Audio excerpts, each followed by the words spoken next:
9. Universal Absolute Unity. The unqualified Absolute and the Deity Absolute are unified in the Universal Absolute. The Absolutes are coordinated in the Ultimate, conditioned in the Supreme, and time-space modified in God the Sevenfold. On sub-infinite levels there are 3 Absolutes, but in infinity they appear to be 1. On Paradise there are 3 personalizations of Deity, but in the Trinity they are 1. The major philosophic proposition of the Master Universe is this: did the Absolute, the 3 Absolutes as one in infinity, exist before the Trinity? And is the Absolute ancestral to the Trinity? Or is the Trinity antecedent to the Absolute? Is the unqualified Absolute a force presence independent of the Trinity? Does the presence of the Deity Absolute connote the unlimited function of the Trinity? And is the Universal Absolute the final function of the Trinity, even a Trinity of Trinities? On first thought, a concept of the Absolute as ancestor to all things, even the Trinity, seems to afford transitory satisfaction of consistency gratification and philosophic unification. But any such conclusion is invalidated by the actuality of the eternity of the Paradise Trinity. We are taught, and we believe, that the Universal Father and his Trinity associates are eternal in nature and existence. There is, then, but one consistent philosophic conclusion, and that is, the Absolute is, to all universe intelligences, the impersonal and coordinate reaction of the Trinity of Trinities. To all basic and primary space situations, intra-universal and extra-universal. To all personality intelligences of the grand universe, the Paradise Trinity forever stands in finality, eternity, supremacy, and ultimacy, and, for all practical purposes of personal comprehension and creature realization, as absolute. As creature minds may view this problem, they are led to the final postulate of the universal I Am as the primal cause and the unqualified source of both the Trinity and the Absolute. When, therefore, we crave to entertain a personal concept of the Absolute, we revert to our ideas and ideals of the Paradise Father. When we desire to facilitate comprehension or to augment consciousness of this otherwise impersonal Absolute, we revert to the fact that the Universal Father is the existential Father of absolute personality.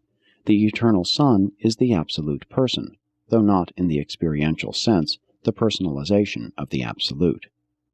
And then we go on to envisage the experiential Trinities as culminating in the experiential personalization of the Deity Absolute, while conceiving the Universal Absolute as constituting the universe and the extra-universe phenomena of the manifest presence of the impersonal activities of the unified and coordinated deity associations of supremacy, ultimacy, and infinity, the Trinity of Trinities. God the Father is discernible on all levels from the finite to the infinite, and though his creatures from paradise to the evolutionary worlds have variously perceived him, only the Eternal Son and the Infinite Spirit know him as an infinity. Spiritual personality is absolute only on paradise, and the concept of the Absolute is unqualified only in infinity. Deity presence is absolute only on paradise, and the revelation of God must always be partial, relative, and progressive, until his power becomes experientially infinite in the space potency of the unqualified Absolute, while his personality manifestation becomes experientially infinite in the manifest presence of the Deity Absolute, and while these two potentials of infinity become reality unified in the Universal Absolute. But beyond sub-infinite levels, the 3 Absolutes are one, and thereby is infinity deity realized regardless of whether any other order of existence ever self-realizes consciousness of infinity. Existential status in eternity implies existential self-consciousness of infinity, even though another eternity may be required to experience self-realization of the experiential potentialities inherent in an infinity eternity, an eternal infinity. And God the Father is the personal source of all manifestations of deity and reality to all intelligent creatures and spirit beings throughout all the universe of universes.